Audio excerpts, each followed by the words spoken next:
The live is now configured. Okay, so next we can move on to some applications of Python. So in Python, it contains this kind of application development. Now they are using on that. One is your web development, game development, scientific and numeric application, AI and ML, and desktop GUI, software development, enterprise level. So in web development, most of the companies, for example, Facebook, Instagram, then what these kind of companies they are using. For example, Netflix, they are going to recommending their movies and videos with the help of these web development concepts. And game development is also possible in Python. Then if you're going for any scientific and numeric application, for example, if you're going to process mathematical application, research oriented application, yes, you can able to process here. And we can able to process AI and ML. So artificial intelligence, machine learning, it is also possible. Then it is an desktop GUI. Okay. So desktop GUI is most important thing. If you want to develop a project in desktop GUI, yes, you can able to use. Then the software development process. Okay, it's the most important thing. Software development, if you want to develop a software application, you can, it is possible to develop in Python. Then we have enterprise level and business level. So if you're going for commercial application, e-commerce application, Amazon, like Amazon application, Flipkart application, Python. So this is the most important applications of Python. So these are all the editors since we had discussed in the last class. So we have Python IDE, spiders, PyCharm, this kind of editors. But in our session, we're going to use Python IDE, then Spider, then Jupyter Notebook, then Anaconda. So this kind of editors we are going to use in the upcoming session. So what is this editor? This editor is nothing but your Google Colab. Okay. So just already we have discussed about this Colab session in the last session, the first step. I just stop my screen and share one second. So we have Python IDE, spiders, PyCharm, this kind of editors. But in our session, we're going to do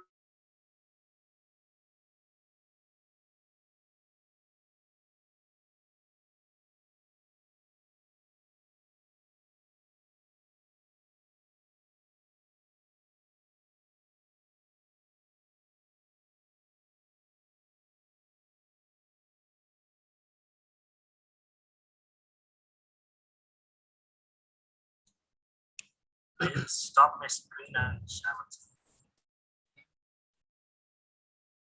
We have Python IDE, spiders.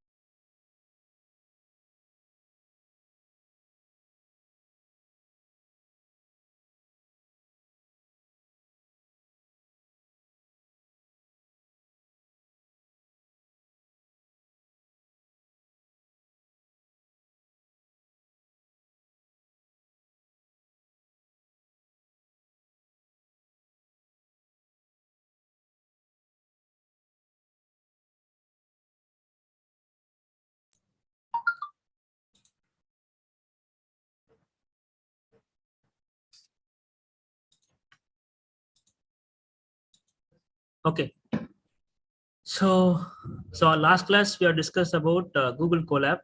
So how to execute this type of Google Colab? So in simply just go to Google.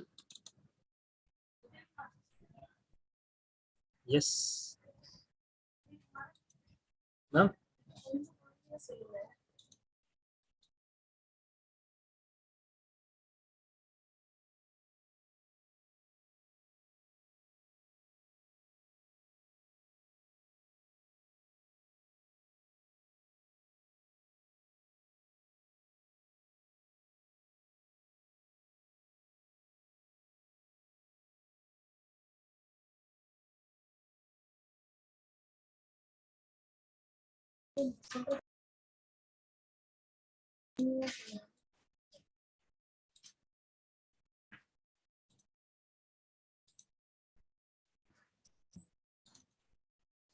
Okay. So in your Google screen, you just go to Colab, just type COLAB, Colab.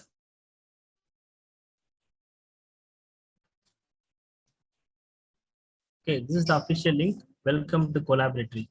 Just this link.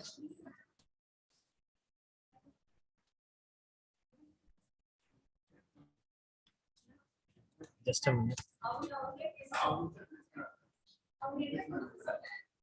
Okay. So this is the official link, colab.research.com/UTM_source SCC -index. Okay. So if you are working with Google Colab, you should sign in with your Gmail account, okay, your personal account or your institutional account. It's maybe if it is a personal Gmail account also it is working. Okay. So under this you have to click new notebook. Okay. Once you click new notebook, it will create a separate notebook. You can able to code your Python program. Okay. So I already code some program here. Day one Python basics. Okay. So it will load the screen like this. It will have see, this is the editor for Google Colab. So once I click, see, there is a code option, there is text option. Okay, this text is nothing but if you are making a title, you can use text option. Code is nothing but you're going to code a window. For example, I'm going to print my name. Okay, in C++, you're going to print your name. What you're going to know, you have to include hash include stdio.h, conio.h, main function, printf, and getSys. So this kind of codes you're going to use in C and C++. Whereas in C++, you're going to include IO string. Whereas in Java, you're going to use that library option, import java.io. Whereas in Python, you just type simple code of print of, okay, welcome.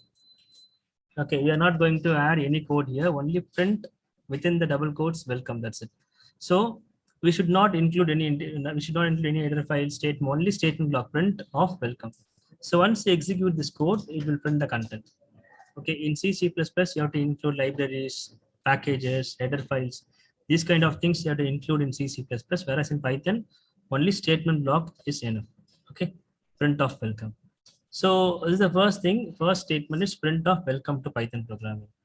And the second code is nothing but if you want to perform addition operation, subtraction operation, multiplication, if you want to process basic operations in Python, yes, you can able to use. For example, a equivalent to phi, a equivalent to 5. This is nothing but a is nothing but your variable name, and phi is nothing but your value. Okay. So in C++, you're going to mention it as integer a equivalent to 5 in C and C++. So we should not include this type here. Okay, so simply just type a equivalent to 5. That's it. It's enough. Okay, so a equivalent to 5, it will automatically take the value as integer. Python it contain they have incompatible types, so it will automatically assign whether it is an integer type or character type or float type. Okay, then b equivalent to 6, second variable number, then 5 plus 6 equivalent to 11. At last my answer will be 11. It will print like this. Okay, so if I change the value 15 and 16, okay, what happened, it automatically add the value and it will print here. Okay, this is all about the basic stuff, how to code basic operations in Python. Okay, so this variable, this kind of variable, we are going to fix the value. Okay, so whereas I'm not going to fix any value, I'm going to give an input from the execution side. Once I execute the program, I want to give the input.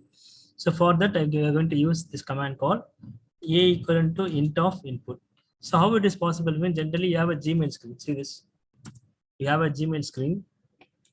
Okay, so in this Gmail screen, you have a create account option. Already I have my account.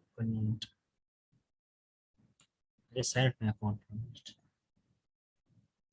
Okay, if you are signed in with your Gmail account, I just sign in with my account.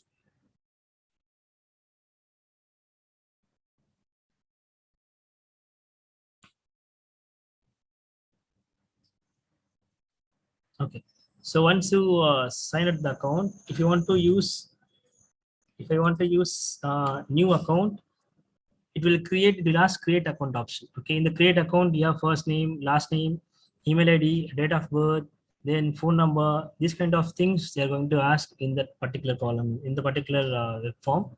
The same thing, if you want to process the input like this, you can able to process here. 1 minute. See, as I said before, Google Colab, you should use Gmail account to sign up to use a Google Colab. If you sign up your account, it is not processed here. The same thing here.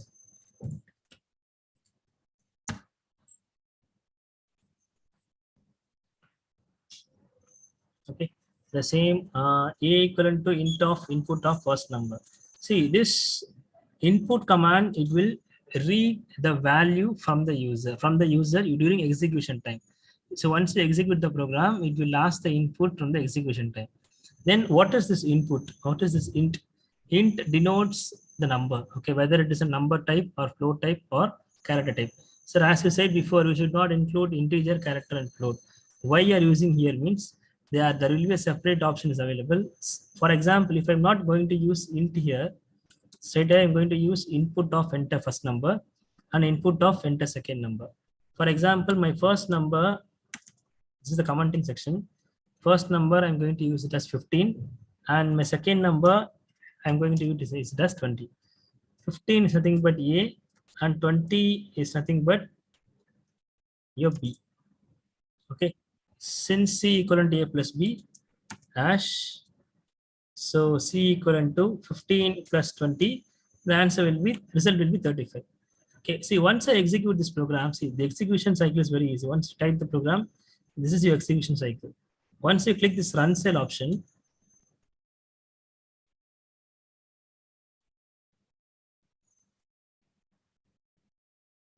okay, it will ask the first number as 35 and second number as 45. See, this is the input command. You can able to give your input during execution time, program execution time. You can able to give the input here. The answer is, see, what is the answer? 35 plus 35 and 45, it will concatenate. It will join the two numbers. It is not processing addition operation here. Why it is not processing means we are not mention what type of number. By default, it will take string type. Okay. So string type is nothing but your name. For example, Gautam. Gautam is nothing but it's a group of character. Group of character is nothing but your string. So in Python, string is a special, string is also a special type. So in Java, string is not special type. So same thing, it will by default, when you're giving any input here, it will automatically take, okay, string type as an input. You have to process it as integer type. Okay. Once you execute this program, the first number is 35 and second number is 60. And the answer is 95. Okay. So this is all about the basic stuff in Python. So I just stop my screen and share once again.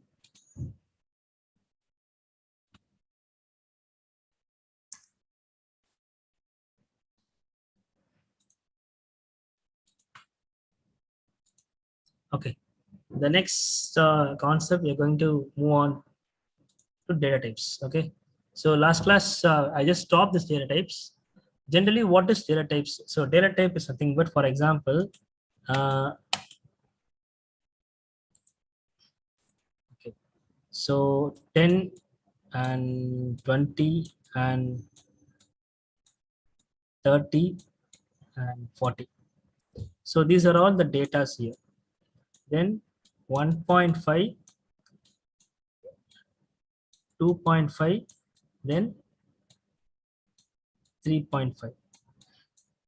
Okay, so these are all another set of numbers. Then we have Satish, Gautam, then Chandru. Okay, so this 10, 20, 30, 40 and 1.5, 2.5, 3.5, Satish, Gautam. So these are all represented as data. Okay, these are represented as data. So each and every data, it has different types. See, you have 10, 20, 30, 40, 1.5, 2.5 and 3.5, Satish, Gautam and Chandru. So these type of these three data are different because it is a purely number type. Okay, number without decimal points, and this contain a number with decimal points, and this is a string type. Okay, Satish, Gautam and Chandru. So these are all three different types of data. Okay, and this integer type. Okay, a number without decimal points, it is represented as integer type, and it is a float type. Okay, and this is a float type, and this is a string type. Okay, so if you are using characters in Python, it is called it as string type. If you are using decimal points, a number with decimal points, we can call it as floating point type. A number without decimal points, we can call it as integer type. Okay. So in numeric, it contains integer, complex number, and float. So what is this complex number means? You're going to learn it in max. It is real numbers and imaginary number. Okay. So for example, a plus ib. So I is denoted as imaginary number. It contains both real and imaginary number. It is called it as complex numbers here. Okay, so we have numeric, integer, complex number, and float. Okay, these are all three numeric type. So in this session, you're going to concentrate on numeric, only numeric, and Boolean type. Okay, what is this dictionary? So dictionary is a separate chapter actually. You're going to learn in the upcoming session. Dictionary, sets, and sequence type. So these are all we're going to study in the upcoming session. So what is this data types? So see, these are all the different type of data. See, this is a one type of data. This is one type of data. This is one type of data. So each and every data contain different type. For that, we are going to use these kind of deviations. One is your numeric type, dictionary type, Boolean type, set type, and sequence type. And what is a concept of data types? Okay, the concept of data types is nothing but in the first concept, we are focusing on numeric. Okay, since it is a numeric data contain integer, float, and complex number. These are all the three types of data are available in numeric type of data. So what is integer? Integer is nothing but a number without decimal points or fraction. Okay, so it can be a positive number, negative number, but a number without decimal point is called as an integer number. See, we are 10, 10, 20, 30, 40. These are all integer numbers. Then a number with decimal points. Okay, it is specified by decimal points. For example, 1.5, 2.5, 3.5. These are all the floating point numbers. And at last, your complex number. So a complex number contains both real part and imaginary part. Okay, so we have a special function for type. So this type function, it denotes whether your data will be an integer type or float type or complex type. Okay, so this is all about a concept of data types. Next is nothing but sequence type. So in sequence type, we are going to learn in separate chapter strings, list, and tuple. See, this is your sequence type. Okay, strings, list, and tuples. You're going to see in the next session, next class, you're going to, in the upcoming session, you're going to learn what is strings, list, and tuple. So what is a numeric type and what is a sequence type means? In sequence type, it contains collection of both different data types. For example, string is a different data type, list is a different data type, tuple is a different data type. These types are not same. It will store multiple values. This is the most important thing. String, we can able to hold multiple values. List, we can able to hold multiple values. Tuple, we can hold multiple values. So these are all the sequence type of data. Then your Python variables. Okay, can anyone say what is variables? Yes. What is variable? Can anyone? What do you mean by variables?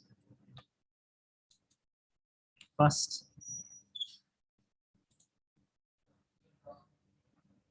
Yes, I think session is more interactive actually. What is Python variables? What is variable especially? Okay, see, this variable is nothing but it will store the data into a memory. For example, 10, 20, 30, 40, 50. These are all the data. Okay, so how this data is stored in your memory? For that, you're going to use variables. Okay, variable, it will holds the data. Okay, after it holds the data, it will store in the memory. The same thing. For example, my number equivalent to 10. Number is variable name and 10 is nothing but my value. Okay, then see, I have one more variable. Website is my variable name. See, this is the data. As I said before, your data can be an integer type or float type or string type. Okay, if I print of website, it will print fsh.srmrmp.edu.in. So this is the one way of Python variable declaration. And the second way type of variable is ABC. See, we can able to use multiple variable in the same line. Okay, so a comma b comma c equal to 5, 3.2 and hello.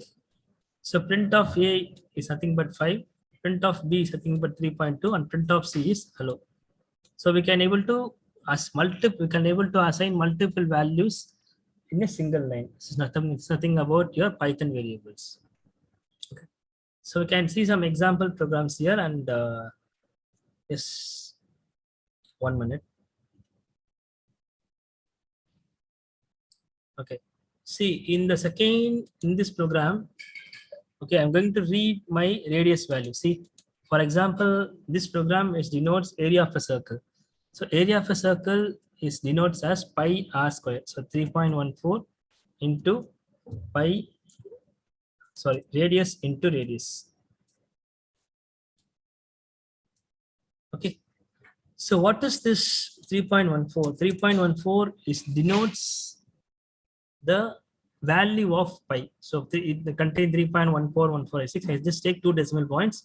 Area equivalent to 3.14 into radius. Okay. For example, my radius value is 5. Okay, what will happen? It will process the calculation in the formula. So 3.14 into 5 into 5, it will show the answer in area variable. The area of a circle is at last it will print the value. So once I execute the program, enter the value of radius 5. Okay, the area of circle is 78.5. Okay, this is all about your first program. The second example program, okay, is nothing but swapping of two numbers. Okay, so what is swapping? Yes, participants, what do you mean by swapping? Yes, what is swapping? Fast. Come on, fast. What is swapping? See, swapping is nothing but it is an interchange of two numbers. So if you want to interchange a value, you can able to use swapping technique. So I have A and B are the two values. A holds some values and B holds some values. I'm going to use in my input section. For example, A holds 15 and B holds 5. Okay. So before swapping means the value before swapping, what will happen? It will print as it is A equivalent to 15 and B equivalent to 5. So there is no operation is available here. Whereas A equivalent to A plus B and B equivalent to A minus B and A equivalent to A plus B. See, in swapping, it contains different techniques are available. You can able to use addition, subtraction, multiplication, division, and modulus division. This kind of operations are available here. But I'm going to use addition and subtraction. So A equivalent to A plus B, it denotes A equivalent to A plus B. So it denotes 15 plus 5. What is the value of 15 plus 5? Which is equivalent to 20. Okay, generally A takes the recent value. For example, again, B equivalent to A minus B. So B equivalent to, what is the recent value of A? 20 minus the value of B is 5. Is equivalent to 15. And the next, A equivalent to A minus B. So A equivalent to, what is the recent value of A? 20. What is the recent value of B is 15. So the value is 5. So if I print A and B value, what will happen? Yes. So the A value is 5 and B value is 15. That's it. It will swap the numbers. Okay. So once we execute the program, okay, 15 and 5. See, before swapping is 15 and 5, and after swapping is 5 and 15. Okay. Yes. Do you have any other doubts here? Yes. Any other doubts? So we have covered some basic stuffs in Python. So what is Python? Because not only we are covered, but we have in the next session, we are going to see operators. Okay, these are all the basics, how to code a program in Google Colab. So if you have any other doubts, you can ask in the chat box. Yes. So first, do you have any other doubts? Is it clear now? Okay, in tomorrow's session, the same time, 2 to 3 o'clock. So operators in Python. So it was handled by Shiva sir. Shiva sir is going to take operators in C, operators in Python in next class. I just post the feedback link in the chat box. 1 minute.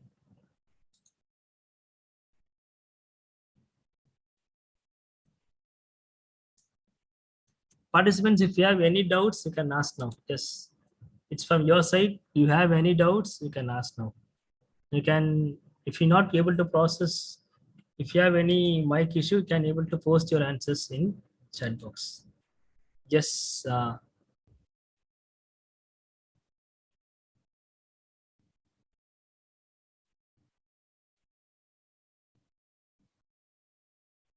Any other queries? The day one recording will be published on tomorrow, day after tomorrow. Today I have live recording. I just shared this recording in the official group. You can make use of this. See, after completing week one, you have an assessment. Okay. So every week we have an assessment. So once you completed week one, and you have an assessment. And for week two, we have an assessment. Week three, we have assessment. So every week we have assessment. So assessment plays a major role. So try to attend all the classes, because from the classes we are going to take some questions based on assessment. Okay, so don't miss the class. So I just post the feedback link in the chat box. Okay, so all the participants should fill this feedback form here. And the next day onwards, you're going to jump into the Python. You're going to learn operators, control statements, list and tuples. So for first 2 weeks, you're going to learn Python. Okay, after week 3 and week 4, you are going to study about machine learning, artificial intelligence, these kind of things you're going to learn. Yes.